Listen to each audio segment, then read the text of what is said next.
Jeigu mums kažkaip pavyks, tai šiandien jums prisistatys Hičas, kuris nėra labai orientuotas jums dabar prisistatinėti, labiau orientuotas iškaulinti iš manęs skanėstą. Bet priešingų atveju jis labai nelaimingas čia naisėdi, tai aš galvoju geriau šitaip negu kančios iškryptas veidas. Šiaip Hičas skaitosi naujokas mūsų prieglaudoje, nes jis gyvena dar tik tai 3 mėnesius pas mus. Aš dažniausiai senbuviams darau tokius pristatymo video, bet Hičas labai pradėjo kūsti. Ir kadangi mes atmetėm sveikatos problemas, suprantam, kad tai yra dėl streso gyvenant prieglaudoje. O tas stresas kyla ne dėl to, kad jis kažkaip labai nekomfortiškai jaustųsi, visai jisai gerai jaučiasi, tik tai tiek, kad jam yra labai daug reikalų su kaimynais. Vienam praeinant reikia ploti, kitam praeinant su kitu dar kažką susikalbėti. Tai jisai tiesiog negali atsipūsti, ramiai pabūti ir jisai labai daug energijos išeikvoja šitam dalykui. Šaunuolis. Jisai dabar pradėjo valgyti žalią mėsą ir gauna netgi daugiau negu jam priklauso, bet kol kas tas svoris nekyla, nes matyt kalorijų išeikvoja visiems tiem kitiem reikalam daugiau negu gauna. Tai mes esam tikri, kad namai šitą dalyką tikrai pataisytų. Tik svarbu, kad nebūtų taip, kad pataisys ir dar priaugs jisai papildomai, nes jis šiaip turėtų sverti apie 16-17 kg ir daugiau nebereikia. Tai žodžiu, pristatau labai fainą šuniuką, superinį šuniuką. Žiūrėk, atsisuka. Super. Hičas yra pavyzdys, kaip nereikia pirkti gyvūno vaikui. Todėl, kad jisai buvo nupirktas vaikui ar vaikam, nežinau, žinoma, labai greitai atsibodo tas šuniukas. Tada jisai iš namų buvo ištremtas į voljerą, kur jisai reikalavo labai daug dėmesio ir tas reikalavimas matyt pasireikšdavo galbūt garsiai ar kažkaip, tai šeimos galva bardavo jį, net paleisdavo iš šlepečių, kiek girdėjau. Tai ten praktiškai vienintelis žmogus, kuriam tas šuo rūpėjo, tai buvo šeimos moteris, bet jinai labai daug dirbo ir neturėjo laiko užsiimti su šuniu. Ir atvežė mums tam, kad mes rastume šuniui tinkamesnius namus. O Hičas yra labai vertas tų nuostabių namų, todėl, kad jis yra labai fainas, sukalbamas, kaip matot, labai į maistą orientuotas šuniukas, kurio galvytė tikrai veikia tam, kad sugalvotų, kaip tik tai tą skanėstą iš tavęs ištraukti. Tai yra beproto gera savybė auginant šunį.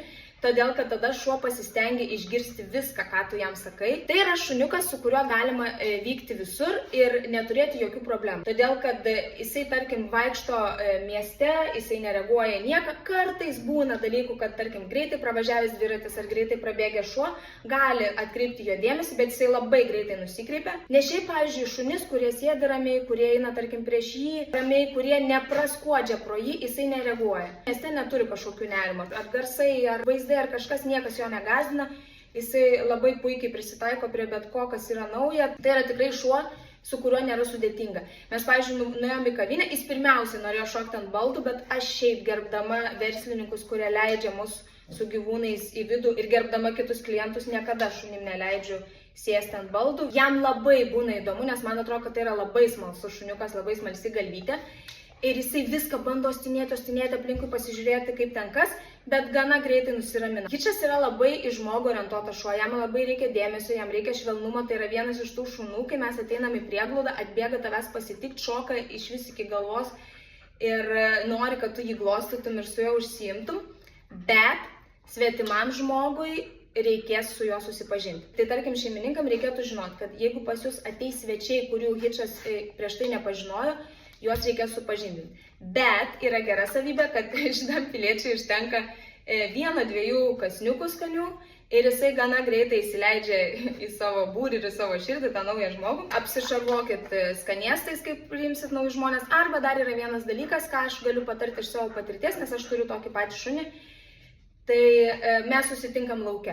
Ir kai dažniausiai pareini namo kartu su tuo šuniu, tai nebūna jokių tenai problemų. Jam yra 6 metai, tai yra jaunas šuo, jam žinoma reikės tiek protinės, tiek fizinės iškrovos. Aš manau, kad Hičas galbūt netgi labiau norėtų daugiau tos protinės iškrovos, visokių galvosūkių mokymosi ir taip toliau. Tai labai norėtumėm šeimininko, kuris mėgsta užsiimti su savo šuniu.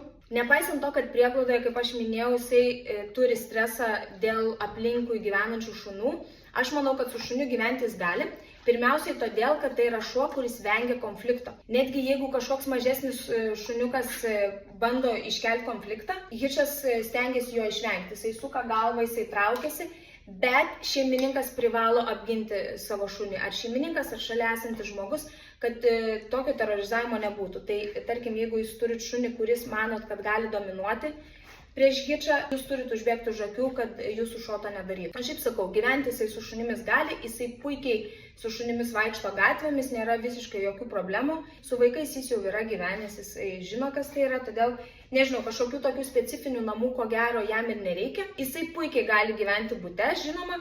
Pirmiausia, kad jis yra kompaktiškas, antra, bet kas gali gyventi bute, netgi būdamas nekompaktiškas. Yra vienas dalykas, ką reikėtų atkreipti dėmesį. Streso akivaizdoje Hitchas labai daug laka. Tai faktas, kad tada ir daugiau šlapinasi. Tai pačioj pradžioje aš siūlyčiau apriboti jam vandenį. Nepatraukti visiškai, o pilti tik tiek, kiek šuniui pagal svorį reikia. Nes iš streso gali ne tik daug lakti, bet gali ir pasišlapinti namie. O nauji namai visada yra stresas, netgi jeigu tai yra geresnė vieta negu prieglauda. Tai tiesiog čia mano toks patarimas pačiai pradžiai. O šiaip aš manau, kad su juo bus galima išsimokyti visko.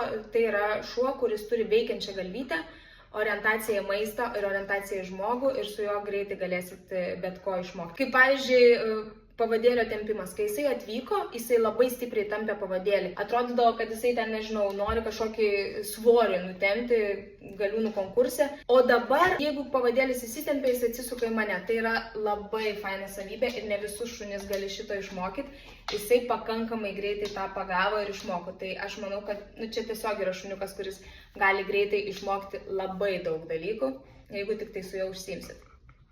Tai va, šitas labai smagus į maistą ir į žmogų orientuotas pilietis pas mus atvažiavo tam, kad pakeistų savo gyvenimą į gerą. Tai aš labai tikiuosi, kad jūs pamatysit jį, pamilsit ir suteiksit jam tą geresnį gyvenimą, todėl kad Hitchas labai to vertas. Aniu Hitchui, galim.